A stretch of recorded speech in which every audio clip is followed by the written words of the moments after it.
YS Rajasekhara Reddy గారు ముఖ్యమంత్రిగా ఉన్నటువంటి సందర్భంలో ఆయన కుమారుడు జగన్మోహన్ రెడ్డి ఏ విధంగా అయితే తన తండ్రి యొక్క ముఖ్యమంత్రి పదవిని అడ్డుపెట్టుకుని కోట్ల రూపాయలు క్విడ్ ప్రోకో ద్వారా తాను సృష్టించినటువంటి సంస్థల్లోకి నిధులు మళ్లించుకున్నాడో, వందల వేల ఎకరాల భూముల్ని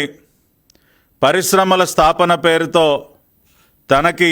కావలసినటువంటి కంపెనీలకి దారాదత్తం చేసి దానికి ప్రతిఫలంగా క్విడ్ ప్రోకో ద్వారా జగతి పబ్లికేషన్స్ కానివ్వండి, ఇందిరా టెలివిజన్ కానివ్వండి, సండూర్ పవర్ కానివ్వండి, ఇటువంటి అనేక కంపెనీల్లోకి క్విడ్ ప్రోకో ద్వారా సొమ్ముల్ని ఏ విధంగా చేరవేసుకున్నాడో మనందరం కూడా చూసాం. అనేక సిబిఐ ఏడీ కేసులు ఇప్పటికీ కూడా నడుస్తూ ఉన్నాయి.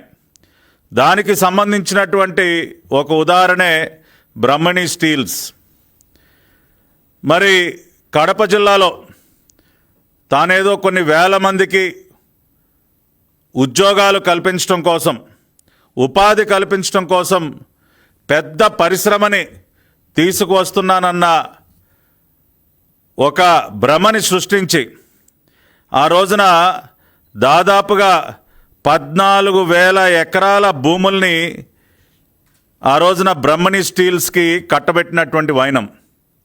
అంటే పరిశ్రమల స్థాపన ముసుగులో జగన్ రెడ్డి ఏ విధంగా లూటీ చేశాడన్నదానికి ఒక ప్రత్యక్ష ఉదాహరణ బ్రహ్మణి స్టీల్స్. మొన్న మధ్యనే మరి గౌరవ ముఖ్యమంత్రి వర్యులు చంద్రబాబు నాయుడు గారి చేతుల మీదుగా కడప జిల్లాలో మరి జిందాల్ కంపెనీ వారి సహకారంతో ఏర్పడుతున్నటువంటి స్టీల్ ప్లాంట్కి చంద్రబాబు నాయుడు గారి చేతుల మీదుగా శంకుస్థాపన జరిగినటువంటి కార్యక్రమాన్ని మనం కళ్ళారా చూసాం. ఈ రోజున ఎన్డీఏ ప్రభుత్వం చంద్రబాబు నాయుడు గారి సారథ్యంలో నరేంద్ర మోదీ గారి సహకారంతో పెద్ద ఎత్తున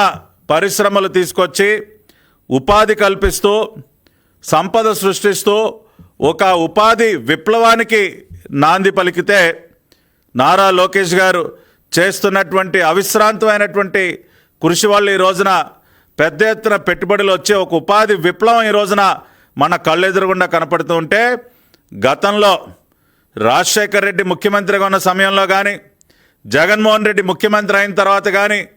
ఉపాధి సృష్టి పేరుతో లూటీ జరిగినటువంటి పరిస్థితికి బ్రహ్మణి స్టీల్స్ వ్యవహారమే ఒక ప్రత్యక్ష ఉదాహరణ.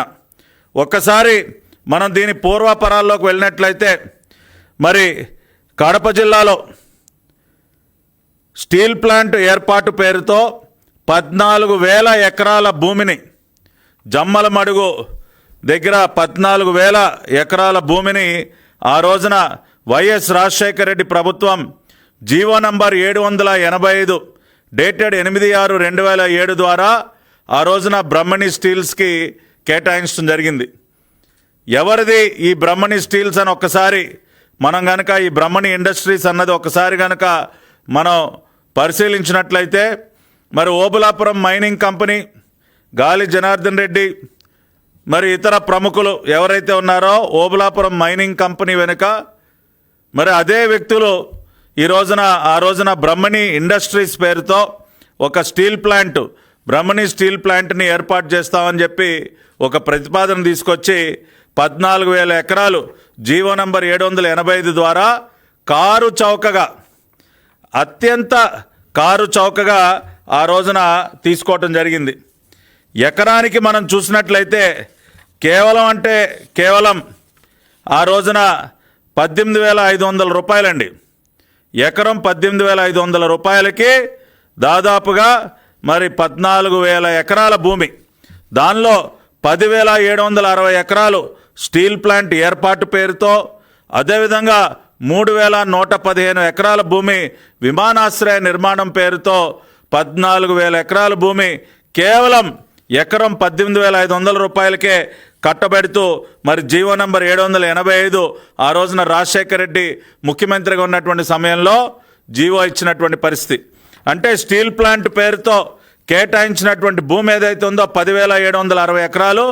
ఎకరం 18,500 చొప్పున మనం లెక్కేస్తే కేవలం 20 కోట్ల రూపాయలండి.